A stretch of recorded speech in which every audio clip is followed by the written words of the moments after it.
In 2024, United States commercial sportsbooks pulled in a record-shattering $13.71 billion in pure revenue. Bet is not the total amount people bet, bet is just the money bettors lost directly to the house. When you zoom out, the global market has exploded past $100 billion. So while your buddy is bragging about hitting a lucky parlay, the house is quietly building empires on a mountain of losing tickets. Hey friends, Hazel here. Welcome back. Today, we are looking at the massive, invisible money machine behind those flashy sports betting apps on your phone. Millions of people think they can outsmart the system with a lock of the week, but the underlying math is brilliantly engineered against them from the very first tap. So, who is truly cashing in on this gold rush, and how exactly do they guarantee a profit regardless of which team wins the game? Let's follow the money. 1. The house always wins. Sportsbooks don't care if your favorite team wins or loses because they've already taken their cut before the game even begins. They charge a hidden tax on almost every single bet, known in the industry as the VIG or the juice. Let's look at the industry standard, minus 110 odds. If you and a buddy bet against each other directly on a coin toss, risking $100 each, the winner walks away with a clean $100. But when you place that exact same bet through an app, both of you must risk $110 just to win that $100 prize. The sportsbook collects $120 total from the two opposing sides. When the game ends, they pay the winner their original stake plus the $100 prize, totaling to $110. The remaining $10? The house quietly pockets it. That translates to an approximate 4.76% commission on every single wager, no matter who actually scores the winning touchdown. Because of this relentless juice, being right exactly half the time is a mathematically guaranteed path to slowly going broke. To simply break even and not lose money, a sports bettor must win exactly 52.38% of their standard baits. It might not sound like a massive leap from a basic 50% coin flip, but in the wildly unpredictable world of professional sports, hitting that 52.38% mark consistently is practically impossible.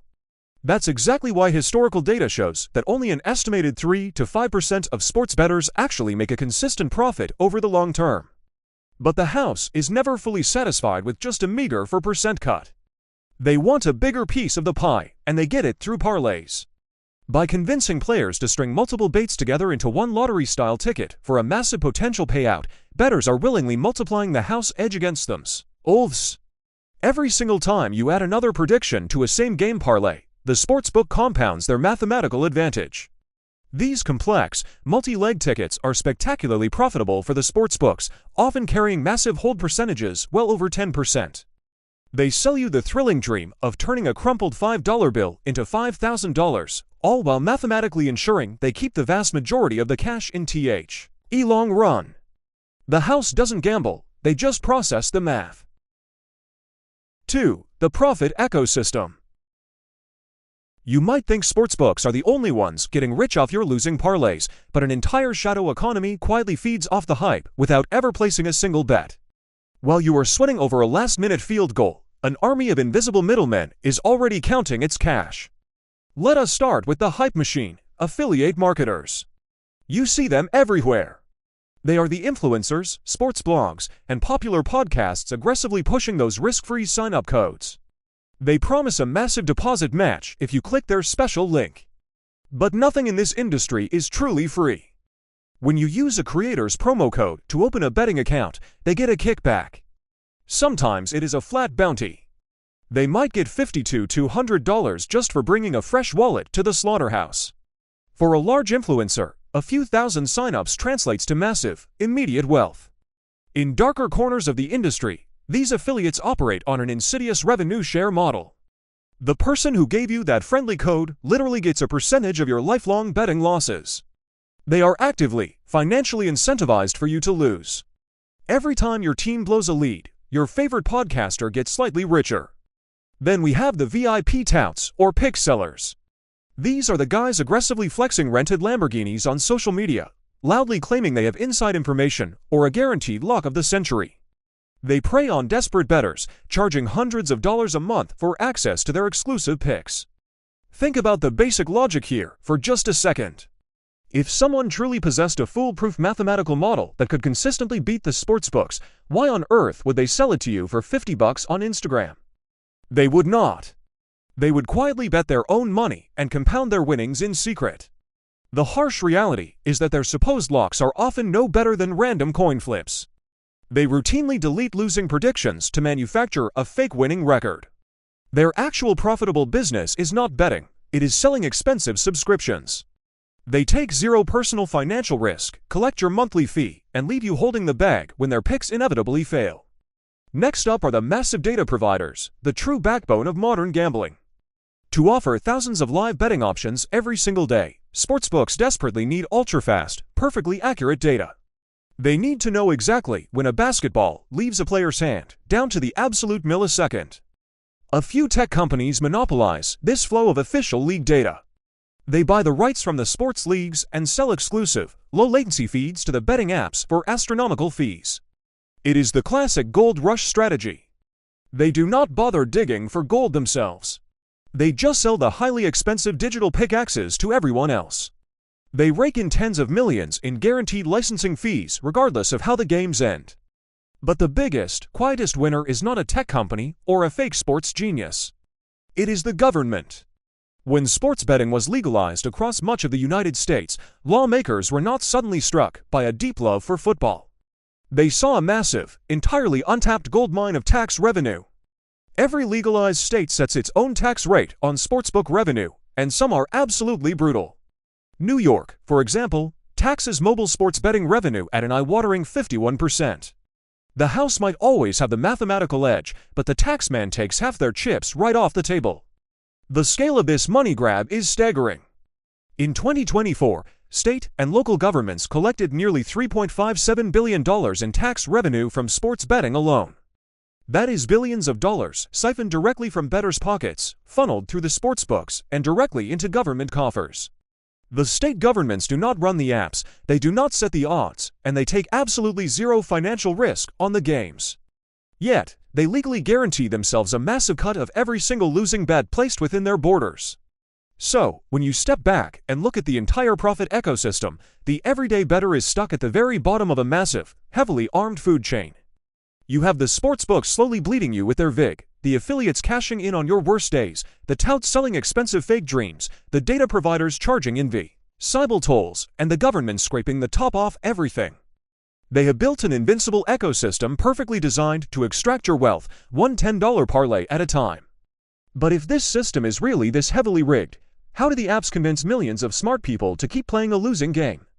The secret lies not in the math, but in the dark, manipulative psychology engineered into the apps themselves. 3. The final verdict. So how do these companies keep you handing over your paycheck when the math is fundamentally designed against you? They weaponize your own brain chemistry. Modern betting apps aren't just digital ledgers. They're highly engineered dopamine dispensers built by expert behavioral psychologists.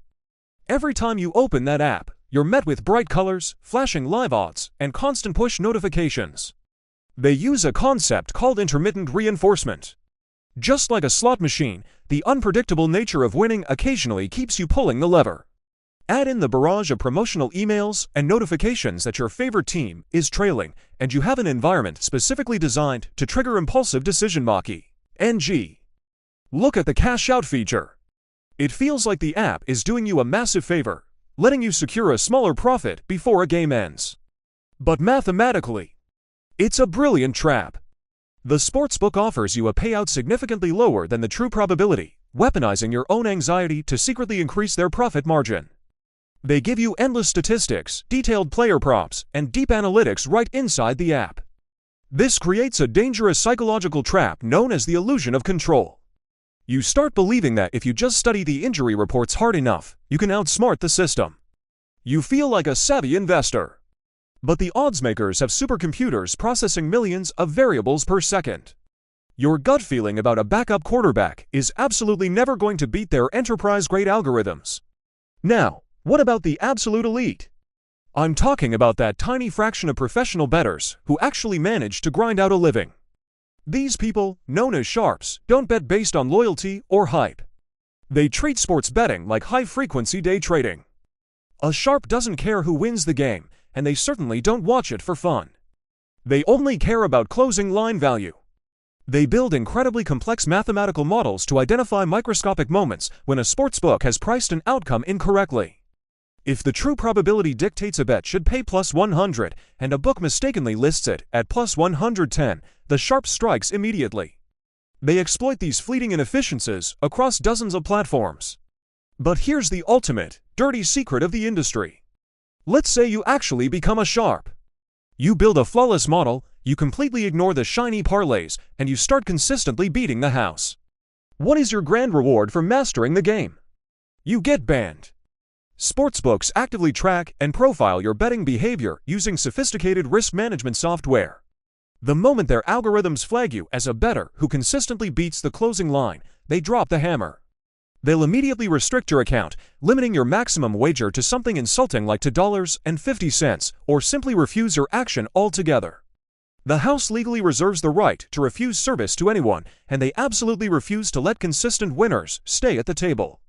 So, who really makes the money? If the house physically restricts the winners, mathematically bleeds the casuals, and heavily promotes the most dangerous baits, the answer is brutally clear. The guaranteed wealth belongs strictly to the ecosystem that facilitates the action. The massive corporate sportsbooks, the affiliate marketers getting kickbacks on your losses, the tech monopolies selling the raw data, and the tax-collecting governments are the trace. You financial winners. They've built an incredibly efficient wealth transfer machine, wrapped it in flashy graphics, and sold it as harmless entertainment. They're selling you digital pickaxes during a modern gold rush, taking absolutely zero actual risk on the outcome of the games.